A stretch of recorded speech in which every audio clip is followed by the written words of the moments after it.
Boa noite, pessoal. Para quem não me conhece, meu nome é Cláudio Sabino. Sou advogado constitucionalista e juiz-filósofo cristão. Hoje, notadamente, dia 3 de junho de 2023, dentro do meado da primeira vigília, haja visto o relógio estar em torno de 7h57 da noite ou 19h57, fui instado e inspirado por Cristo Jesus para falar um pouco e compartilhar com vocês acerca dos contornos e alcance de um tema que aparentemente parece ser simples e comezinho, mas esconde e nos permite a fazer uma grande reflexão em torno de seu verdadeiro espírito. E esta é a razão pela qual escolhi como título para falar um pouco e compartilhar um pouco com os senhores e as senhoras o tema, abre aspas, porque não deve existir comida ruim e salário pequeno para a fome e a gratidão, fecha aspas. E antes mesmo de adentrarmos diretamente no pano de fundo ou de método da presente temática, dirijo-me diante da soberana autoridade divina do Deus Pai, Deus Filho e Deus Poder do Espírito Santo, para que o mesmo, no alto de sua infinita grandeza, com efeito, possa doravante me iluminar, a fim de que eu faça a melhor interpretação possível, que, em tese, sob o aspecto teológico, possa refletir aquilo que é da vontade do propósito de Deus, o que eu faço, portanto, nos tempos que seguem, infra. Dito isto, novamente chamo a atenção de senhores e senhoras para a importância de, se você ainda não se cadastrou no presente canal, para se cadastrar, dar o seu like, apertar o sininho e compartilhar o presente vídeo com o maior número de pessoas, para, assim como eu, você também ser um instrumento de mudança, de inclusão cultural, sobretudo um instrumento para poder levar a palavra de Deus, me ajudar a levar a palavra de Deus aos confins do mundo. Dito isto, inicio já diretamente, para não perdermos tempo. Esse vídeo, diversamente dos demais que venho fazendo, será bastante intensivo e curto. Não pretendo ultrapassar os 15 minutos, então não se preocupe que você não vai ter problema nenhum de ouvi-lo até o final. E aí já parto para falar diretamente acerca dos contornos e alcances do pano de fundo da presente temática, qual seja, porque não deve existir comida ruim e salário pequeno para fome e gratidão. Prima facie, o título parece simples, mas ele nos permite a fazer uma grande reflexão acerca desse odierno, o atual estado de coisa que o mundo está a passar. Quando observamos na mídia funcionários de alto escalão dos mais diversos poderes dizer que não consegue sobreviver com um salário de 37 mil, e não é só isso que ganha, que esses respectivos servidores ganham. E se fosse, a ponto de dizer que se fosse realmente depender para se sustentar e garantir a manutenção da casa dela, ela não teria condições de com 37 mil. E isso é algo que indigna. Indignar, desde já digo que é legítimo. A gente pode se indignar que é de forma legítima, porque isso soa como algo totalmente desarrazoado diante de um contexto social em que vivemos, notadamente no Brasil, cuja renda per capita é representada pelo salário mínimo, que odiernamente ou atualmente não ultrapassa a cifra de R$ 1.302 com o último aumento. Pessoa que ganha 37 mil e a cada 6 meses, porque promotor e juiz a cada 6 meses tem férias, 2 férias por ano, e no final do ano ganha 3 salários desses aí, mais 30%. Quando a gente faz um paralelo diante do nosso contexto socioeconômico, cuja população de mais de 200 milhões, sua grande maioria é composta por mais de 220 milhões, 210, 220 milhões, que é a população brasileira, vive com a renda per capita de um salário mínimo, e muitos até abaixo do salário mínimo ganham meio que R$ 600, outros ganham 200, 300. E uma pessoa dizer, diante desse contexto socioeconômico, que não conseguiria se sustentar ganhando 37 mil, aí nos faz refletir acerca dos contornos e alcance, sobretudo da importância que devemos dar às coisas comezinha, bem como esta que acabei de citar. E aí, já vou diretamente para Tessalonicenses 5,18, onde Cristo Jesus, por meio do apóstolo Paulo de Tarso, é pedagógico em nos ensinar, quando diz: a tudo dai graça, a tudo dai graça, a tudo dai graça, pela vontade e propósito não é do homem, sim de Deus. Ou seja, Tessalonicenses 5,18 faz menção exatamente, remete exatamente para a gratidão que devemos dar, a tudo que Deus nos dá, porque tudo advém de Deus e tudo a Ele pertence. E Ele, dentro de seu inefável caráter de onisciência, onipresença e onipotência, em que pese, Ele sabe de todas as nossas demandas. Ele também é pedagógico, ou seja, Cristo Jesus também é pedagógico, quando diz que só os pagões e os ímpios se preocupam com o que comer, beber e vestir, pois aquele que é seu seguidor e é rígido e fervoroso na fé, não deve se preocupar com essas coisas, pois ele terá o que comer, beber e vestir e demais coisas acrescidas.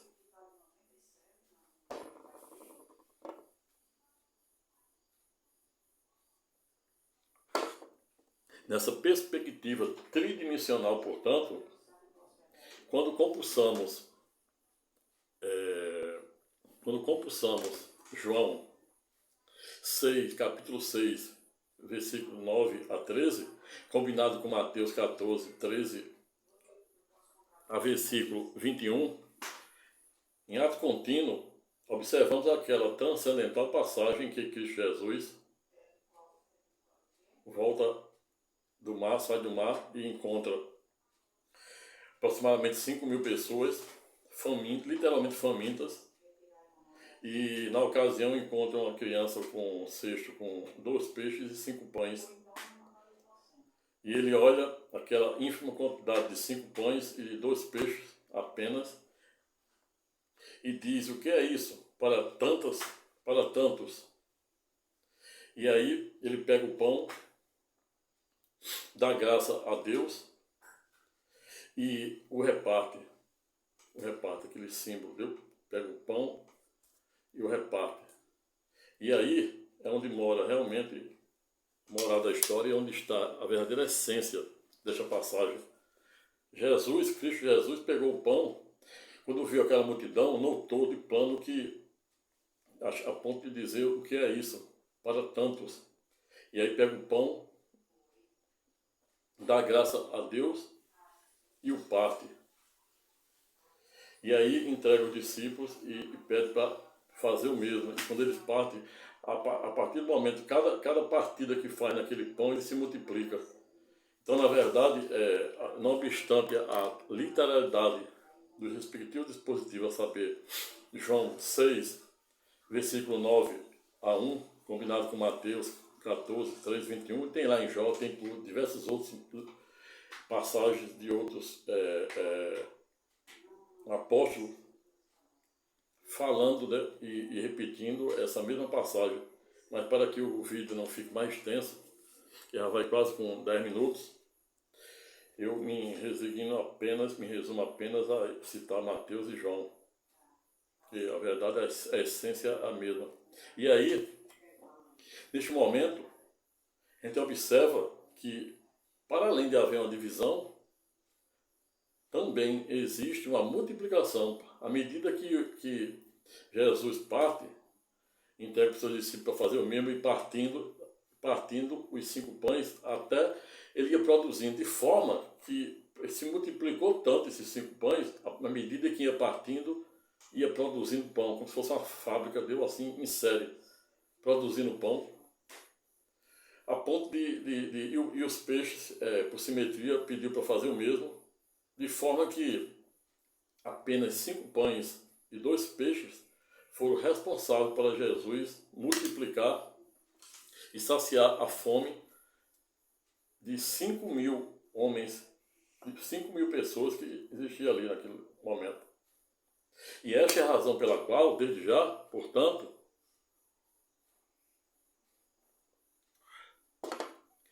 devemos começar e nos dirigir ou dirigirmos para dar resposta à nossa pergunta de hoje. Ou seja, por que não deve existir comida ruim e salário pequeno para fome e gratidão? E inicio já respondendo, dizendo que não deve existir, em hipótese alguma, isso aqui é apenas um direito potestativo, um direito da pessoa fazer ou não fazer, isso é o livre-arbítrio, nos possibilita isso. Isso cabe a cada um fazer ou não fazer. E aí já começa respondendo que não deve existir comida ruim, primeiro,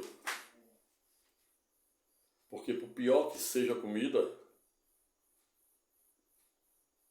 ela será capaz de ser melhor do que qualquer fome. E só diz isso quem já passou fome. Tente chegar às 3 horas da alimentação e você olhar para um lado e para o outro, não ter onde buscar, não ter onde comprar, não ter crédito. Aí você vai ver o que eu estou falando, sentir o que eu estou falando. Pois para alguém, no alto de suas faculdades mentais e intelectuais, dizer que não consegue viver com 37 mil reais, mais diversas outras vantagens que a gente sabe que existem, é realmente desconhecer esta realidade social em que o mundo, incluindo o Brasil, vive, cuja renda per capita não ultrapassa a cifra de R$ 1.302 e pessoas ainda, muito mais ainda abaixo da linha da pobreza, que ganham menos, 600, 200, e tem uns que não ganham literalmente nada, como os que vivem na rua. Só pensar na Cracolândia.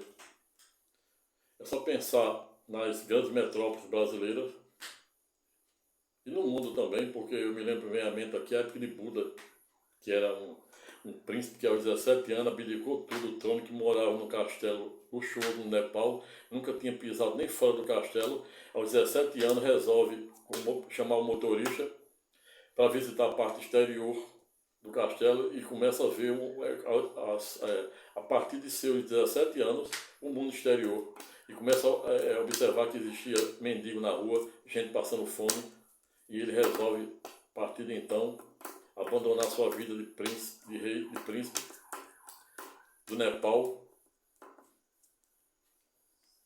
e vai seguir a sua vida de monge para buscar a iluminação, a ponto de dizer que não tinha a menor pretensão de ser Deus.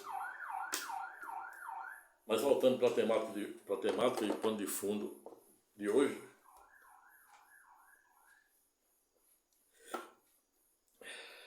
jamais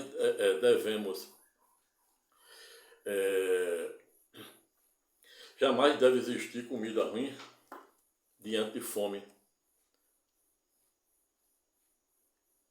Basta apenas se colocar na situação de quem está nesta deletéria e nociva situação de exclusão social. Por via reflexa em que pese, também não assiste razão dizer que tem-se um salário pequeno para justificar o injustificável. Pois pior do que quem ganha pouco é quem não ganha nada, e não são poucos. Pior do que quem ganha pouco, para além de ser aqueles que não ganham nada, que estão literalmente abaixo da linha da pobreza, são aqueles que não sabem administrar ou gerir o dinheiro que ganha. Eu conheço pessoas, ao longo de minha história, notadamente como advogado, tive a ímpar oportunidade de deparar com diversos tipos de clientes, mais alto nível, ganhando rendas 30, 40 mil em situações literalmente muito precárias. Por quê? Por falta de gestão.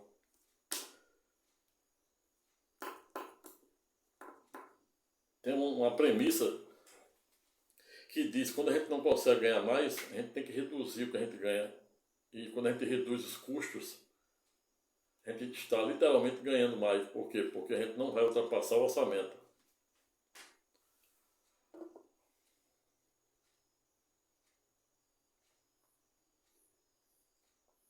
Trago a colação outro exemplo de José do Egito. Pois na Bíblia existem vários Josés, dentre eles o carpinteiro. Esse é o José, filho de Jacó, que também nos ensina, e será objeto também de um vídeo-aula onde eu irei verticalizar e mostrar a importância e o quanto José do Egito pode nos ensinar, notadamente sobre o aspecto econômico e geopolítico. José do Egito, eu apenas antecipando spoiler, para não entrar no pano de fundo do que eu vou ulteriormente deliberar, num vídeo específico, ele deu o maior exemplo. Não à toa ele se tornou governador do Egito, de escravo a governador do Egito, exatamente porque Deus estava sempre com ele, por ele ter tido uma brilhante ideia de salvar o Egito, quando o Egito, por exemplo, estava passando por 7 anos de fartura, de produção de alimento, e ele, através de sonhos, previu que, isso aí também, esse detalhe, irei dizer, para não fugir da temática aqui, através dos sonhos que lhes era peculiar e que levou ao cargo de governador do Egito, e depois do faraó, depois que o faraó o nomeou como governador do Egito, ele disse: eu continuo sendo o rei do Egito, o faraó, mas nos confins do mundo, nos 4 cantos do Egito, ninguém fará você, ninguém fará nada se você não autorizar. Olha só o poder que o faraó deu para ele. Colocou um anel cinético e depois lhe concedeu uma carruagem, ele saiu governando e, através de seus sonhos, previu que o país, o Egito, naquela época estava em fartura, e começou a implementar um projeto, um verdadeiro projeto macroeconômico, micro e macroeconômico, e ensina até hoje o mundo de como se deve um gestor agir diante dos mais diversos e complexos problemas econômicos.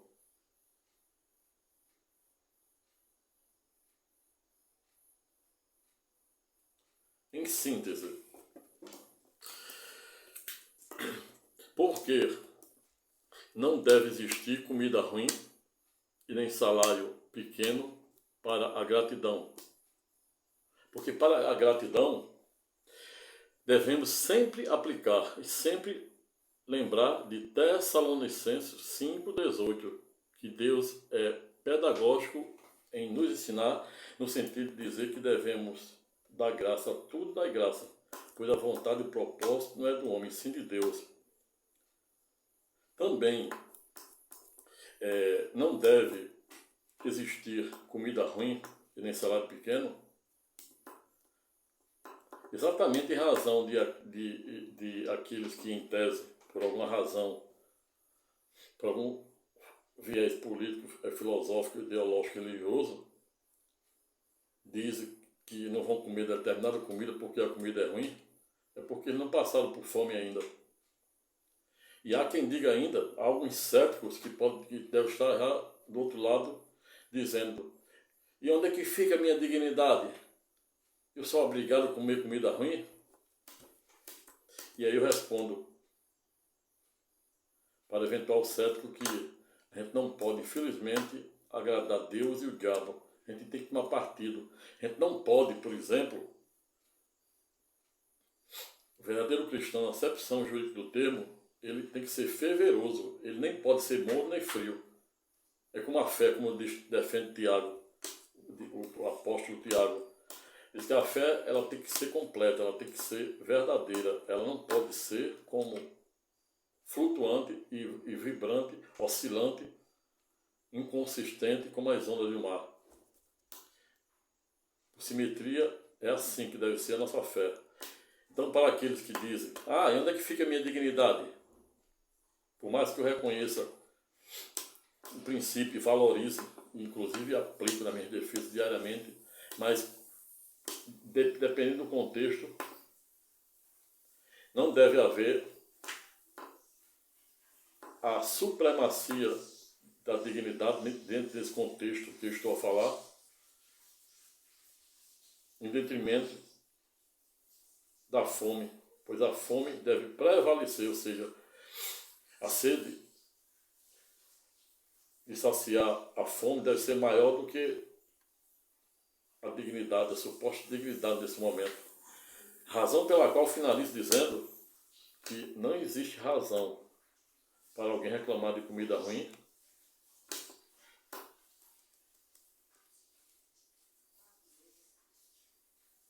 tampouco de salário pequeno. Simplesmente em razão de Cristo Jesus, no alto de sua infinita grandeza, ter alimentado 5.000 pessoas com apenas 5 pães e 2 peixes. E aí, quando a gente soma 5 com 2, 5 pães com 2 peixes, a gente chega ao número 7, que é o número perfeito, que consiste em exatamente, segundo Pitágoras, no 3, que representa a Trindade, Deus Pai, Deus Filho e Deus Poder do Espírito Santo,